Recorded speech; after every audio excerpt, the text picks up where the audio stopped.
அனைவருக்கும் என்னுடைய அன்பான வணக்கங்கள். வாழ்க்கையில் ஒரு முதுமை அப்படிங்கிறது ஏற்பட மறதி அப்படிங்கிறது ஒன்று ஏற்படும். அது உண்மையிலேயே கடவுள் நமக்கு கொடுத்த வரம்னு சொல்கிறாங்க.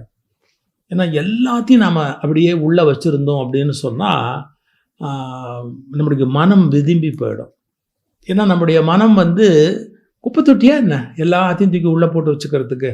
இல்லை, அப்பப்போ சுத்தம் பண்ணி வெளியே தள்ளிடணும்ல, இது வேண்டாம் இது வேண்டாம் அப்படின்னு கழிச்சிடணும்ல. அதை இயற்கையே செய்யுதுங்கிறாங்க. எப்படி தெரியுங்களா? நீங்கள் காலையிலேருந்து படிக்கிறீங்க, சிந்திக்கிறீங்க, நிறைய தகவல் கேட்குறீங்க. இதை யார் எப்போ உங்களுக்குள்ளே ஏற்றி வைப்பா? இயற்கையினுடைய இறைவனுடைய அந்த அந்த அந்த படைப்பினுடைய அழகு இருக்கு பாருங்க. நீங்கள் காலையிலேருந்து பிரெயினுக்குள்ளே தூக்கி போட்ட எல்லா விஷயத்தையும் நைட்டு எல்லாம் முடிஞ்சு மற்றைய உறுப்புக்களை எல்லாம் கவனிக்கிற வேலை பிரெயினுக்கு நின்றுடுது பார்த்தீங்களா? அந்த நேரத்தில் அதெல்லாத்தையும் அதை எடுத்து அசை போடுமா. பசு அசை போடுற மாதிரி இந்த விஷயம் ரொம்ப தேவை வாழ்க்கைக்கு, உள்ளே வச்சுக்கோ. இந்த விஷயம் தேவையில்லை, அதை மறக்கடிச்சிரு அப்படிங்கிற வேலையை கண்டிப்பாக தூக்கத்தில் இது செய்யுது அப்படிங்கிறாங்க. அதனால தான் தூக்கம் ரொம்ப எசென்ஷியல். வயது ஆக ஆக கண்டிப்பாக நல்ல தூங்க வேண்டிய நேரம் தூக்கம் வரல அப்படின்னு நம்ம சொல்கிறோம்னா அது உடலை பாதிக்கும், மனதை பாதிக்கும், பல விதமான நோய்கள் வரும்.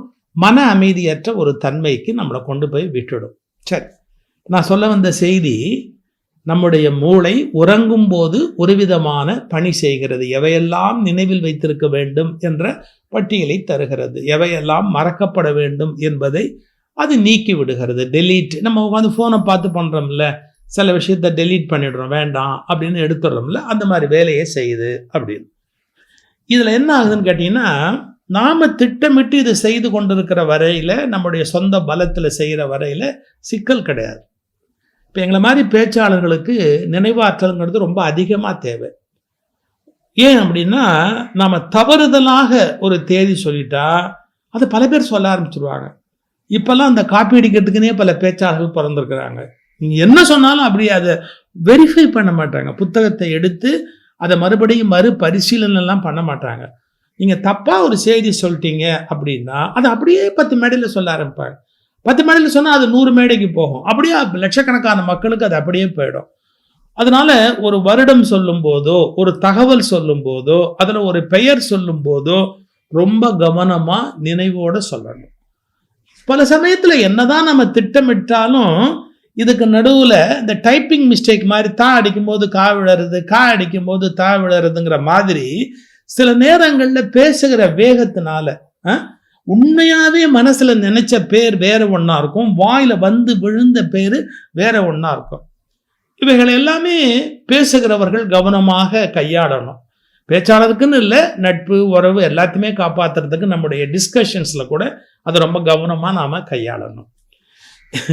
இதுக்கு அடுத்த ஸ்டேஜ் என்னன்னா, இயல்பா என்னதான் நீங்க விழிப்பா இருந்தாலும், எவ்வளவுதான் கவனமா இருந்தாலும், ஒரு குறிப்பிட்ட வயது வருகிற போது மறதிங்கிறது வரத்தான் செய்யும். ஆனால் நான் சில பெரியவர்களை பார்த்து ஆச்சரியப்பட்டிருக்கேன். 90-95 வயது அக்யூரேட் மெமரி அப்படி இருக்கிறாங்க. அண்மையில் கூட நம்முடைய மதிப்பிற்குரிய பாரத் ரத்னா அத்வானி ஜி அவர்களுடைய ஒரு பிறந்த நாளுக்கு எல்லாரும் போய் வாழ்த்து சொன்னாங்க. அவர்கிட்டையும் ஒரு ஆச்சரியமானது, அந்த வயதுக்கு சாதாரணமாக எல்லாரும் சோர்ந்துருவாங்க, இல்லை கொஞ்சம் துவண்டு போயிடுவாங்க, ஒரு மாதிரியான ஒரு மனோநிலையில் இருப்பாங்க. ஆனால் really he is very active. அதெல்லாம் ஏதோ ஒரு டிசிப்ளின், அவங்களுக்குள்ள இருக்கிற மிகப்பெரிய டிசிப்ளின் தான் அதுக்கு காரணமாக இருக்க முடியும். இன்னொன்று, அந்த பிரெயினை பழக்குவது. பிரெயினை பழக்க முடியுமான்னு கேட்குறீங்களா? இந்த ப்ரேயர், மெடிடேஷன், திருப்பி ஒரு பாட்டு சொல்கிறது, இது எல்லாமே என்ன அப்படின்னு கேட்டால் இந்த நினைவாற்றலை வளர்த்து கொள்வதற்கு தான். இப்போ வயதான பிறகு அப்படியே நம்ம பித்து பிடிச்ச மாதிரி அப்படியே உட்காந்துருந்தோம்னா சீக்கிரமாக எல்லாமே இவர் யாருன்னு தெரியாது, அவர் யாருன்னு தெரியாது, மருந்து சாப்பிட்டோமா சாப்பிடலையா தெரியாது, காப்பி குடிச்சோமா குடிக்கலையா தெரியாது. ஆனால் என்னமோ ஒரு சோகம் மட்டும் மைண்டில் இருக்கும். நான் இன்னும் சில பெரியவங்களை பார்த்துருக்கேன், 100 வயதுக்கு மேலே, நான் வியப்பு, அக்யூரேட்டாக இருக்கும் மெமரி அவங்களுக்கு. இவங்க யாரு, எப்போ பார்த்தோம், ரொம்ப அப்படி இருந்து ஒன்றும் ஆக போகிறது இல்லை உலகத்தில். நான் அதுக்காக வேணுன்ற அர்த்தத்தில் சொல்லலை. ரொம்ப குழப்பி மற்றவங்களை கஷ்டப்படுத்துகிற அந்த சிக்கல் வேண்டாம். தேவையில்லாமல் போட்டுக்கிட்டு குழப்பிக்கிட்டு மெமரியை வச்சு இம்சை பண்ணிக்கிட்டு அப்படி இல்லை.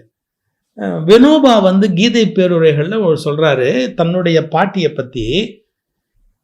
அந்த அம்மாவுக்கு கீதையிலேருந்தோ அதுலேருந்தோ நான் எது சொல்லி கொடுத்தாலுமே அதுக்கு மறந்து போயிடுது அந்த பாட்டிக்கு.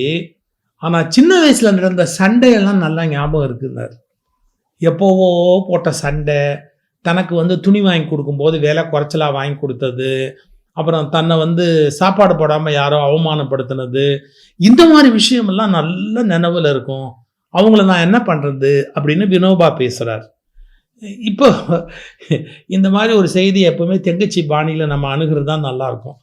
அவர் எப்போவுமே ஒரு ஹியூமர் சொல்லி முடிப்பார், மறக்க முடியாமல் இருக்கிறதுக்கு ஒரு ஹியூமர். மறதி எவ்வளோ இருக்கணும், நினைவாற்றல் எவ்வளோ இருக்கணும், அது ஒரு ப்ரொப்போர்ஷன். சில விஷயங்களில் நம்ம தேட வேண்டாதபடி, மற்றவங்களை ஹிம்சை பண்ணாதபடி, சிலது நம்மளை மீறி கூட வரும். வீட்டை விட்டு வெளியே போயிடுவாங்க, திரும்பி நம்ம வீட்டுக்கு வரதுக்கு தெரியாது. தெரியுங்களா, வயசாயிட்டா குழந்தை பருவத்தில் எப்படி வீடு கண்டுபிடிச்சு வர தெரியாதோ அதே மாதிரி வயதான காலத்துலேயும் நம்ம வீடு எங்கே அப்படிங்கிறத ரிகலெக்ட் பண்ண முடியாது. ரோடு மேப்பு மறந்து போயிடும், அட்ரஸ் சொல்கிறதுக்கு மறந்து போயிடும், பேர் மாற்றி மாற்றி குளறி குளறி வரும். யாருடைய பேர் அப்படின்னா வேற யாராவது ஒரு பேரை நம்ம சொல்லிக்கிட்டு இருப்போம். இதெல்லாம் புரிஞ்சுக்கணும். ஒரு காலகட்டத்தில் இந்த மாதிரி துன்பங்கள் உண்டு. அந்த முதியவர்களை நாம் அன்பாகவும் கவனமாகவும் நடத்தணுங்கிறத இளைஞர்கள் புரிஞ்சுக்கணும். அதுக்காகவும் சொல்கிறேன், இருக்கட்டும். நம்ம தெங்கச்சி பாணிக்கே வந்துடுவோம். வயதான காலத்தில் எப்படி ஒன்று வருங்கிறதுக்கு அண்மையில் ஒரு செய்தி படித்தேன். ஒருத்தர் மார்க்கெட்டில் காய்கறி வாங்குறாரு. காய்கறியெல்லாம் பையில எல்லாம் நல்லா வாங்கிட்டு, எல்லாம் சில பேர் பார்த்து பிஞ்சு வெண்டைக்காய் அது இதெல்லாம் கவனமாக பார்த்து வாங்குவாங்க. அதிலெல்லாம் நல்ல நினைவு இருக்கும், கவனமாக எல்லாம் நல்ல காய்கறியெல்லாம் வாங்கிட்டு புறப்பட்டு போகும்போது அவர் ஸ்கூட்டரில் கிளம்பணும். அதுக்காக பேக்கெட்டுக்குள்ளே கையை விட்டு சாவியை தேடுறாரு. காணும், ஐயோ சாவியை காணுமே, எங்கே விட்டோன்னு தெரியலையே. இது உங்களுக்கு பல பேர் பண்ணுவாங்க. வீட்டுக்கு என் கார் காய்வியை விட்டுட்டு போயிட்டேன், என் ஸ்கூட்டர் சாவியை விட்டு போயிட்டேன், இங்கே தான் வச்சேன்ற மாதிரி இருக்குது, அங்கே தான் டேபிளில் வச்சனா, சாப்பிட வரும்போது டைனிங் டேபிளில் வச்சனா, இங்கே வச்சனா, அங்கே வச்சனா, நிறைய கேள்வி கேட்பாங்க. நம்மளை அறியாமையே அந்த செயலை செய்கிறோம். அனிச்சை செயலாக அதை செஞ்சால் நம்முடைய மனம் அதை குறித்து வச்சுக்காது. எல்லாமே நம்ம திட்டமிட்டு செஞ்சால் அதை மறக்காது. புத்த மடங்களில் கேட்பாங்க, நீ வரும்போது உன் செருப்பை வலது பக்கம் விட்டாயா இடது பக்கம் விட்டாயா? என்னத்துக்கு? நான் வலது பக்கம் விட்டேன் அப்படிங்கிற நினைவு இருக்கிறவன் தான் தெளிவா, அல்லது இடது பக்கம் விட்டேன் அப்படிங்கிற தெளிவு இருக்கிறவன் தான் ஒரு விஷயத்தை புரிந்து கொள்ள முடியும் அப்படின்னு புத்த மதத்தில் பாடம் நடத்தும் போதே ஒரு கேள்வி கேட்பாங்க. இப்போ நம்ம ஒரு பொருளை எங்கே விட்டோன்னு தெரியாது. எங்களை மாதிரி பேச்சாளர் சில பேர் இருக்கா, பேசின போதே இந்த விஷயத்தை எங்கே விட்டோன்னு தெரில, எதுக்கு நான் விட்டேன், இது எங்கே ஆரம்பித்தேன் அப்படிலாம் குழம்புவாங்க. அப்போ எதிரில் இருக்கிற ஜனங்க சொல்லுவாங்க, நீ ஆரம்பித்த போதே நாங்கள் அப்படி தான் நினச்சோம், எதுக்கு இதை ஆரம்பித்தேன்னு தான் நினச்சோம் அப்படின்னு. இப்போ மறுபடியும் நான் கரெக்டாக விஷயத்துக்கு வந்துடுறேன். மார்க்கெட்டுக்கு போனார், காய்கறி வாங்கினார், வெளியில் வந்தார், பேண்ட்டுக்குள்ளே சட்டை பேக்கெட்டுக்குள்ளே கை விட்டு பதறி தேடுற, எங்கேயோ சாவியை விட்டுட்டோம், கீரை கடைக்கு போனோமே அங்கே வச்சுட்டோமோ, பால் பாக்கெட் வாங்கினோமே அந்த இடத்துல அந்த கையிலேருந்து அந்த சாவியை வச்சுருப்போமோ, எங்கே வச்சுருப்போம், சாவியை வச்சுருப்போம். இப்படி தேடி தேடி பார்த்தார், சாவியை காணும். அவருக்கு வேத்துருச்சு, குப்புன்னு அப்படியே வேத்துருச்சு.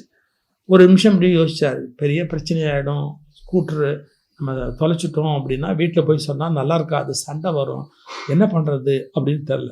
உடனே என்ன பண்ணார், நல்ல வேலை ஃபோன் இருந்தது, அவர் ஃபோன் எடுத்தார். முதல்ல போலீஸ் ஸ்டேஷன் கிடச்சார். இது மாதிரி என்னுடைய ஸ்கூட்ரு தொலைஞ்சு போச்சுங்க, இதுதான் என்னுடைய ஸ்கூட்டரோட எண்ணு, இதான் நல்ல வேலை அதெல்லாம் நினைவு இருந்தது, இதாங்க என்னுடைய ஸ்கூட்டரோடைய பிராண்டு, அதுக்கு ஒரு பிராண்ட் இருக்கும்ல, எல்லாத்தையும் கரெக்டாக சொல்லி இந்த மாதிரி நான் ஸ்கூட்டரை தொலைச்சிட்டேன், தயவுசெய்து கொஞ்சம் கண்டுபிடிச்சி கொடுங்க. போலீஸுக்கு கம்ப்ளைண்ட்ஸ் கொடுத்துட்டு அப்புறம் என்ன தான் போலீஸுக்கு கம்ப்ளைண்ட் கொடுத்தாலும் ஒய்ஃப்கிட்ட சொல்லணும்ல, போலீஸை விட டிஜிபி அவள் தானே, அவளுக்கு சொல்லி ஆகணும்ல. பயந்து ஒய்ஃபுக்கு ஃபோன் போடுறார். இதுவாக ஃபோன் போட்டு ஒய்ஃபை கூப்பிட்டு, ஒரு முக்கியமான விஷயம், ஒரு பெரிய சிக்கல், நான் ஸ்கூட்டர் சாவியை தொலைச்சிட்டேன் அப்படின்னு. அந்த அம்மா சொன்னால், அறிவு இருக்கா உங்களுக்கு அறிவு இருக்கா? இன்னைக்கு நீங்கள் ஸ்கூட்டர் எடுத்துகிட்டு போனீங்களா? நான் தானே ஓட்டிகிட்டு வந்தேன், எனக்கு பேங்க்ல வேலை இருக்கு, அதனால உங்களை கொண்டு போய் மார்க்கெட்ல டிராப் பண்ணிட்டு நான் பேங்க்ல போய் என் வேலையெல்லாம் முடிச்சுட்டு வரேன்னு சொல்லிட்டு உங்களை மார்க்கெட்ல விட்டுட்டு நீங்க அங்கேயே நில்லுங்க, நான் வந்து கூட்டிட்டு போறேன்னு சொன்னேன்னு எல்லாமே மறந்து போச்சு அவங்களுக்கு. ஆமா நீ தானே என்ன டிராப் பண்ண, ஐயோ சாவி காணுமே, நான் பயந்து போய் ரொம்ப இதாயிட்டேன். நீ ஒரு காரியம் பண்ணு, நீ என்ன பண்ற, இப்ப வா வந்து என்ன கூட்டிட்டு போறாரு. நடக்காது அந்த மாதிரி சொல்லிச்சு. நடக்காது. ஏன்? நீ போலீஸ்ல கம்ப்ளைண்ட் கொடுத்துட்ட, போலீஸ்காரன் என்ன பிடிச்சி ஸ்டேஷன்ல வச்சிருக்கான் தெரியுமா, நான் யார் ஸ்கூட்டர் தீட்டிட்டேன்னு சொல்லி என்ன பிடிச்சி உள்ள வச்சிருக்கிறா. நீ வந்து அந்த கம்ப்ளைண்ட்டை வாபஸ் வாங்கினா மட்டும்தான் இப்ப நான் வெளியிலேயே வர முடியும். நீ ஒரு வம்பு பண்ணல, 3-4 வம்பு பண்ணி வச்சிருக்கிற. இப்ப நான் என்ன ஸ்டேஷன்ல விட மாட்டேங்கிறேன். நீ இந்த ஸ்கூட்டரை பத்தி கம்ப்ளைண்ட் வந்திருக்கு, நீ திருட்டு போயிட்டியான்னு என்னை பிடிச்சி வச்சிருக்காரு. சில பேர் மறதி மிகப்பெரிய பிரச்சனைக்கு உள்ளாக்கும். ஒரு எல்லை வரைக்கும் மறதி வரம், இன்னொரு எல்லையில மறதி சாபம். கொஞ்சம் இதை பேலன்ஸ் பண்ணி தான் கொண்டு போகணும். But it is beyond our control. இருந்தாலும் லெட் அஸ் ட்ரை, நம்ம முயற்சியை கைவிட வேணாம்.